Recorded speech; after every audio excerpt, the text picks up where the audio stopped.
Hi, everybody. This is Reuven Spolter, speaking to you from Israel, and I've been asked to speak a little bit about Parshat Lech Lecha. So when Reuven Tradbergs asked me to deliver this mini drasha, he told me that it should be related to Aliyah.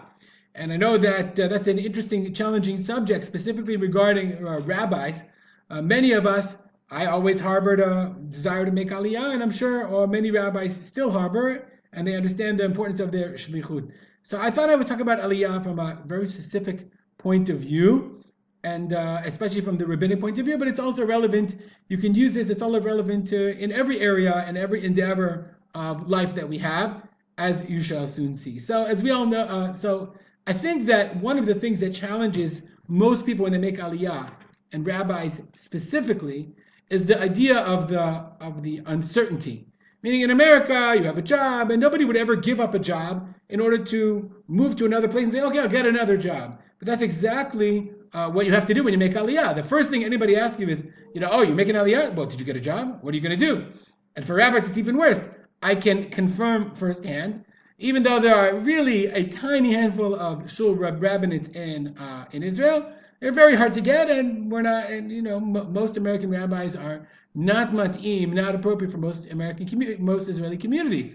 So not only are you going to get a job, but are you going to change your career? And that is incredibly, incredibly frightening. I promise you, it's incredibly frightening. So I thought that I would share an idea that I always found meaningful from the first pasuk in Lech Lecha. As we know, Vayam Hashem el Avram, Hashem says Lech Lecha, me'artzecha u'mimoladetecha u'mibeit avicha el haaretz asher areka. So leave your land, your birthplace, and your father's house, el haaretz asher areka, the place that I will show you. So it's important to point out immediately that Hakadosh Baruch Hu, we know where Abraham ends up.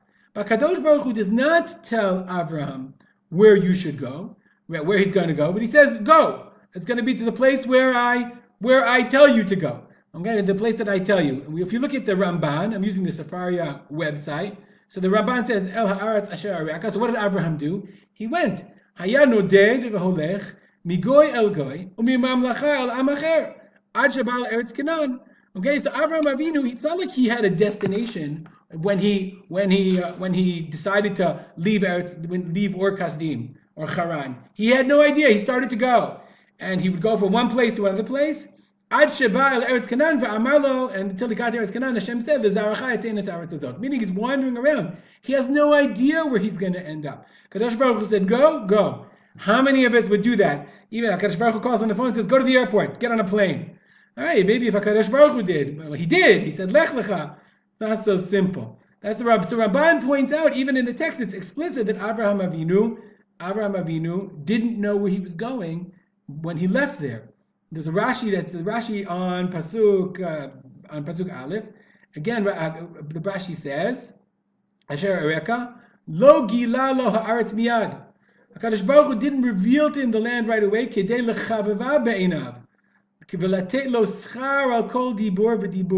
In order to make it, he didn't tell him what it was. I'm not sure why that would be lechabeba, to make it more beloved, but again, to give him sachar, it says,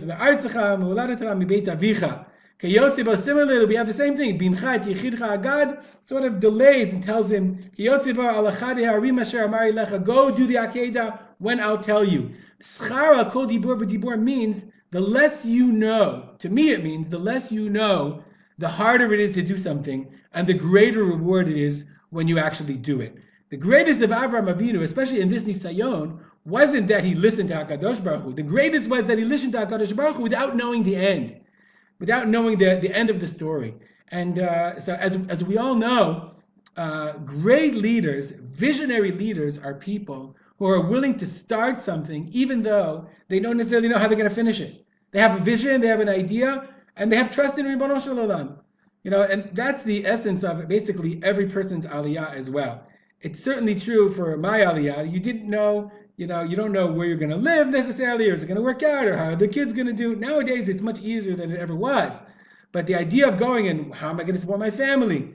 The idea of saying, El haaretz lech lecha, go. El haaretz asher areka, I'll show you. It will be there. Have emunah, have trust. And of course, this is relevant to any great endeavor that somebody begins in life.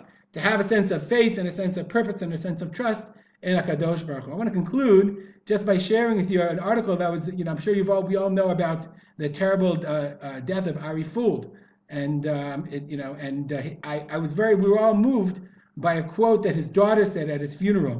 Let me see if I can find it. Let me see if